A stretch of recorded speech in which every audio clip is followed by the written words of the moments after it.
So, good morning, children, and welcome to the computer class of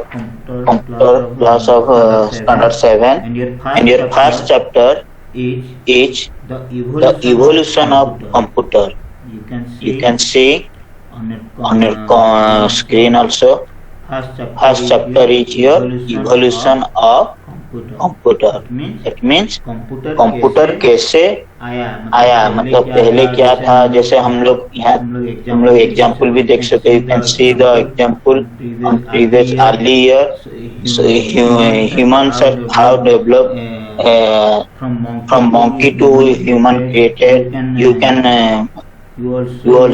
have learned on science book also. Science में पढ़े होंगे कैसे हम लोग ह्यूमन हुए, पहले क्या थे, अभी कैसे हैं. तो ऐसे ही कंप्यूटर पहले क्या था, पहले कैसा कंप्यूटर था पहले जमाने में, अभी कैसा कंप्यूटर है, ये सब उसका एक जेनरेशन है. ठीक है, उसी के बारे में हम लोग यहाँ पढ़ेंगे. इवोल्यूशन ऑफ कंप्यूटर में पहले क्या क्या जनरेशन था, अभी कैसा है, पहले किस टाइप अर्ली ईयर्स कैसा कंप्यूटर हम लोग यूज कर रहे थे, अभी कैसे यूज कर रहे हैं. तो ये सब इंक्लूड है ये चैप्टर में. Okay, Tobo and Tobo are attending the history class. The history teacher explained the Stone Age, Paleolithic Age, Mesolithic Age and Neolithic Age. ये तुम लोग पढ़े होगे हिस्ट्री में, कैसे हम लोग ह्यूमन कैसे अपना डेवलप होके ह्यूमन कैसे क्रिएट हुए. She recalls how human beings evolved. History period and next is the computer period. अभी मान लो तुम्हारा हिस्ट्री पीरियड खत्म हो गया, देन कंप्यूटर पीरियड स्टार्ट हो गया. Then Dobo and Tobo kept wondering about the evolution of man from ape-like ancestor. Computer teacher Dobo, what are you thinking about?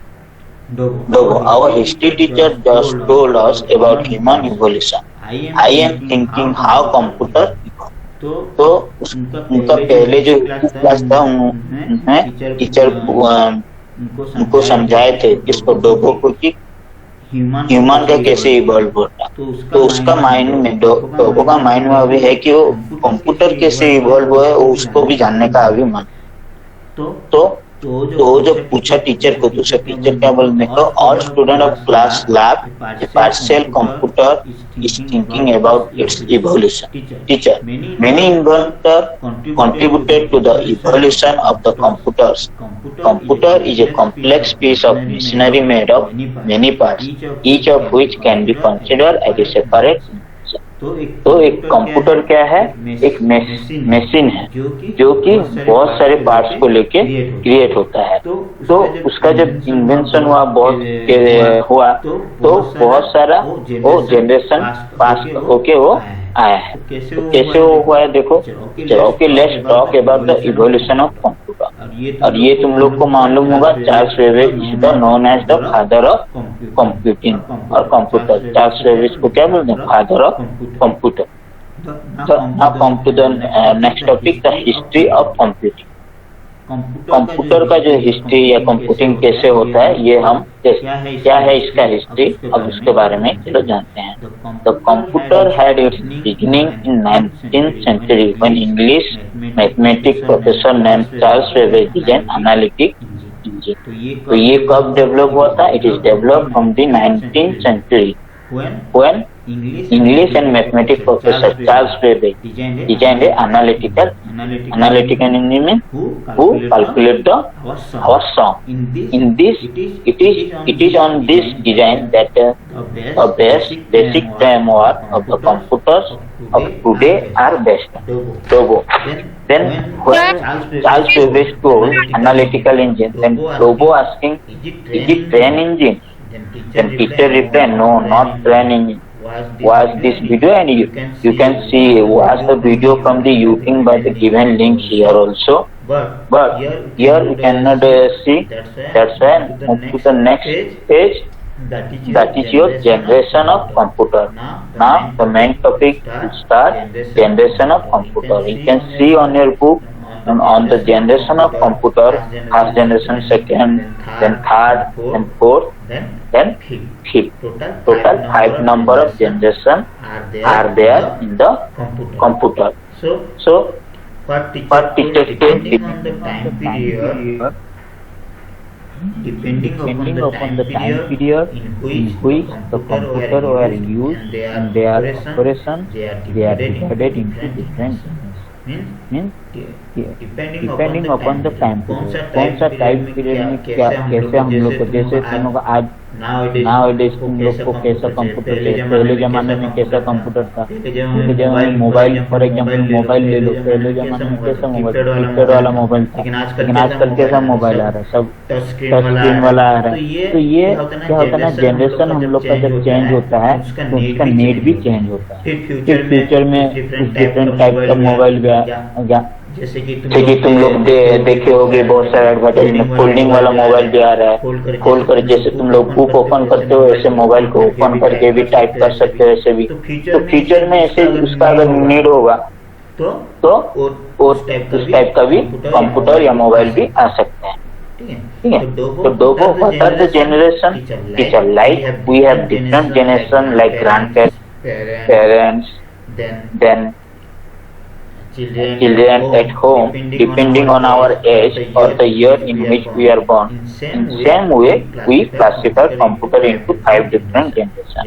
Generation means क्या होता है, जैसे तुम्हारे ग्रैंड पेरेंट्स, फिर पेरेंट्स, फिर children, फिर फ्यूचर में तुम लोग का चिल्ड्रेन, ये क्या है, इसको सब एक जनरेशन बोलते हैं। जैसे तुम्हारे पापा भी कभी हमारे ग्रैंडफादर का बेटा थे, फिर तुम लोग अभी उनका चिल्ड्रन थे। तो ऐसे ये जनरेशन जैसे टाइम पीरियड चेंज होता जाएगा, जैसे जनरेशन चेंज होता जाएगा, इसी को हम लोग जनरेशन बोलते हैं।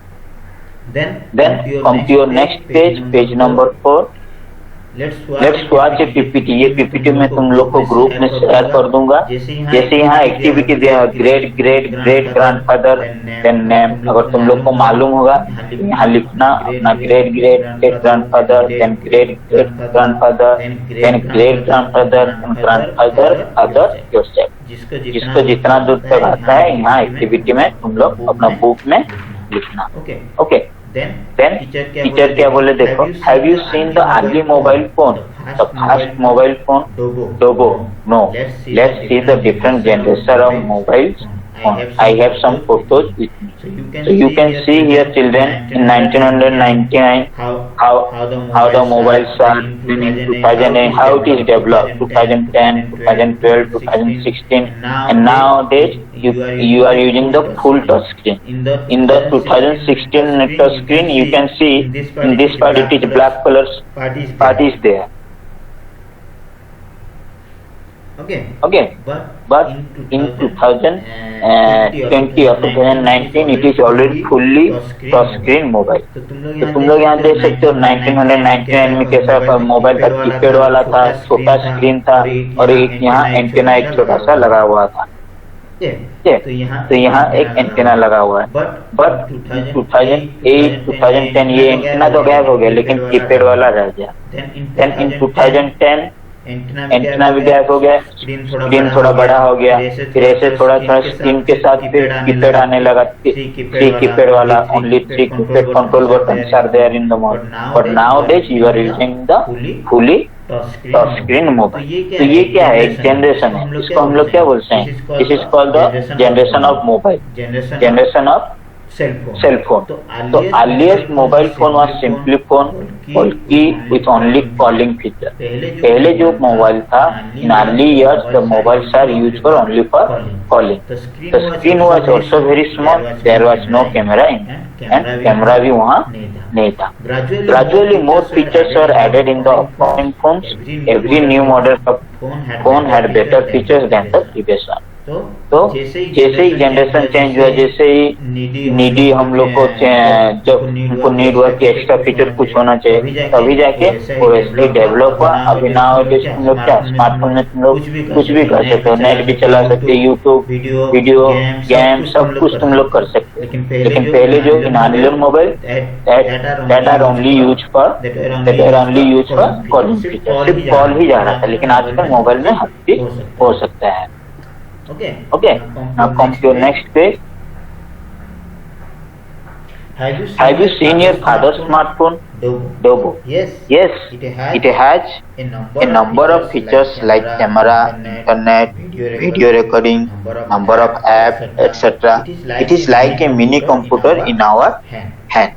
तो जब डोबो को पूछा गया तुम स्मार्टफोन देखे हो क्या अपना फादर का, तो बोले हाँ देखे, उनमें बहुत सारा फीचर्स है, इंटरनेट है, कैमरा है, रिकॉर्डिंग है। तो टीचर क्या बोले देखो, I hope you now understand how today smartphone evolved from the first mobile phone. In the same way, each of the 5 generations of computer is characterized by major technology developed that fundamental changes that way computer होता है।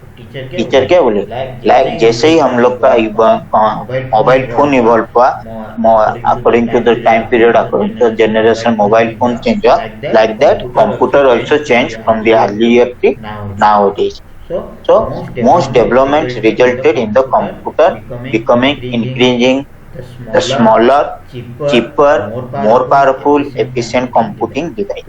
तो ये 4 चीज को point of view में लेके, main point लेके हम लोग क्या करें, इसको डेवलप किया, किसको, कंप्यूटर को डेवलप किया गया है। इंक्रीजिंग स्मॉलर मतलब साइज उसको कैसे स्मॉल कर किए, पहले कैसे कंप्यूटर था, अभी कैसे हुआ, फिर चिप पर कैसे थोड़ा चिप में हम लोग को कंप्यूटर मिल जाएगा, मोर पावरफुल, अच्छे से कैसे काम करे, देन एफिशिएंट कंप्यूटिंग डिवाइस, कैसे जल्दी जल्दी काम करेगा, उसी को ये लोग पॉइंट ऑफ व्यू रख के कंप्यूटर का जनरेशन को वो लोग चेंज किए, कौन, साइंटिस्ट लोग।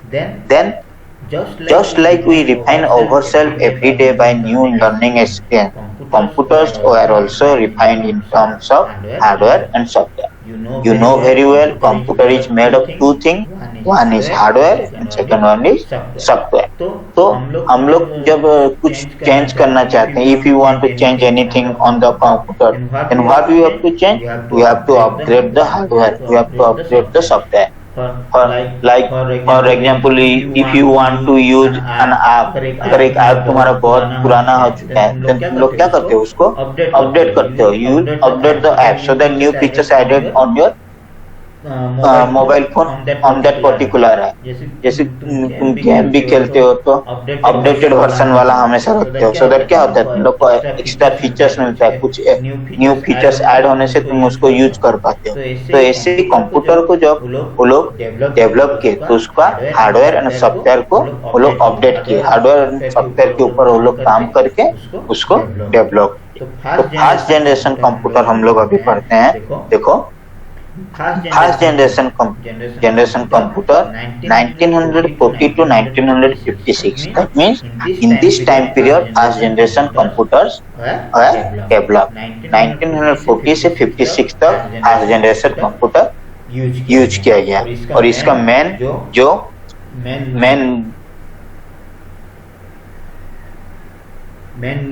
टेक्नोलॉजी क्या था, वैक्यूम ट्यूब्स था। यहाँ तुम लोग देख सकते हो बुक में, तो मेन टेक्नोलॉजी क्या था, वैक्यूम ट्यूब। तो वैक्यूम ट्यूब यहाँ पिक्चर भी दिया हुआ है, देखो वैक्यूम ट्यूब का, पंच कार्ड का, पेपर टेप का, ये तीनों यूज होता था फर्स्ट जनरेशन कंप्यूटर। और तुम लोग देख सकते हो इसका साइज भी एक रूम जैसा है। यहाँ ये जो कंप्यूटर में काम कर रहे हैं, इसका ये जो इस साइड में देखो कंप्यूटर कितना बड़ा, मतलब एक कंप्यूटर का साइज एक रूम जैसा था। देखो क्या उसका फीचर्स बोलते हैं, generation first generation computer 1940 to 1956 it was used। then hardware characteristic, इसका हार्डवेयर क्या क्या था, वैक्यूम ट्यूब, मैग्नेटिक ड्रम और memory, then input on punched card and paper tape, output on printout। उसका सॉफ्टवेयर क्या था, मशीन लैंग्वेज सॉफ्टवेयर इसमें develop किया गया था। Solve only one problem at A time. First generation computer जब develop हुआ था, उसमें ओनली वन लैंग्वेज वहाँ काम कर रहा था, machine language, and solve only one problem at A time, एक ही प्रॉब्लम सॉल्व हो रहा था। ठीक है। लेकिन आजकल का कंप्यूटर में क्या हो रहा है, हम लोग मल्टीटास्किंग कर सकते हैं, लेकिन पहले जब बना था फर्स्ट जनरेशन कंप्यूटर में एक टाइम में एक काम कर रहा था। और अदर फीचर्स में क्या था, बल्कि इन साइज, बहुत बड़ा था, high on reliable, limited commercial use and costly, difficult commercial production, difficult to use. तो ये आज it is so big in size, it is unreliable, means not comfortable to use, limited commercial is commercially हम लोग use नहीं कर सकते, मतलब इसको ट्रांसफर यहाँ से लेके उधर नहीं रख सकते, कुछ भी नहीं कर सकते, एक रूम में बस सेटअप हो गया, बस वहाँ जाके काम करो, ठीक है। तो ये था first generation computer. Then come to the next page. Page number 6. The UNIVAC and the ENIAC computer are examples of first generation computing device. This is the most important part. The UNIVAC and ENIAC computers are the example of first generation computer. अगर if your question come on the exam, what is the first generation computer name, any first generation computer name, then the answer will be UNIVAC and the ENIAC. तो underline भी तुम लोग कर सकते हो book में। UNIVAC was the first commercial computer delivered to the business client, the US Census Bureau in 1951. UNIVAC computer का पहले हम लोग कमर्शियली मतलब क्या, किसी भी कंपनी को उसको देना, कमर्शियली मतलब उस कंपनी उसको यूज करेगा, जैसे कमर्शियल गाड़ी सब यूज होता है, किस लिए, गुड्स को लेना है, मतलब इधर एक जगह से दूसरा जगह को ट्रांसफर करने के लिए। तो इससे ही यूनिवैक क्या हुआ, एक फास्ट कंप्यूटर जो बिजनेस कमर्शियली यूज हुआ था इन 1951। तो तुम लोग यहाँ फोटो भी देख सकते हैं, UNIVAC computer and ENIAC computer. The size you can imagine how bigger this size is. Okay. Then now come to your second generation computer. You can see the image on your book, second generation computer. That is the time period is 1956 to 1963. 1956 से 63 तक ये use हुआ था। कौन सा, second generation computer. और इसका main technology क्या था, ट्रांजिस्टर। जैसे फर्स्ट जनरेशन कंप्यूटर में मेन टेक्नोलॉजी क्या था, वैक्यूम ट्यूब। तो अभी ये सेकेंड जनरेशन में इसको अपडेट कर क्या यूज हुआ, ट्रांजिस्टर। तो तुम लोग देखो यहाँ भी, लेकिन साइज ऐसे ही बड़ा ही रहा, बहुत बड़ा है इसका साइज। तुम लोग देख सकते हो एक कंप्यूटर का साइज इतना बड़ा, ठीक है। चलो नेक्स्ट पेज में आके come to the next page, so that you can learn something more about the second generation computer. The time period is 1956 to 1963. Hardware character. What are the hardware used on the second generation? Transistor, magnetic course memory, magnetic taps, disks for secondary storage. These are the hardware components used on the second generation computer. Then what are the software? Batch operating system. Batch operating system means this will do the work batch wise. Batch means what? तुम लोग बोलते हैं ना, मेरा first batch में exam है, first batch में मैं इधर जाऊंगा, तो ऐसे ही batch operating system is used for do the work batch wise. Okay. Assembly language and high level programming language developed in the second generation. high level programming language क्या होता है, तुम लोग हायर क्लास पढ़ोगे, क्लास 8 में एक programming language है जो कि कंप्यूटर में यूज होता है। Computer only understand the machine language, ठीक है। तो ये असेंबली लैंग्वेज जो है वो क्या करता है, उसको कन्वर्ट करके हाई लेवल लैंग्वेज और मशीनरी लैंग्वेज में कन्वर्ट करता है। Scientific and commercial application. Second generation में क्या हुआ, साइंटिफिक एंड कमर्शियल एप्लीकेशन इसमें इंस्टॉल किया गया second generation computer. Other features are faster, smaller, more reliable, easier to program than previous generation.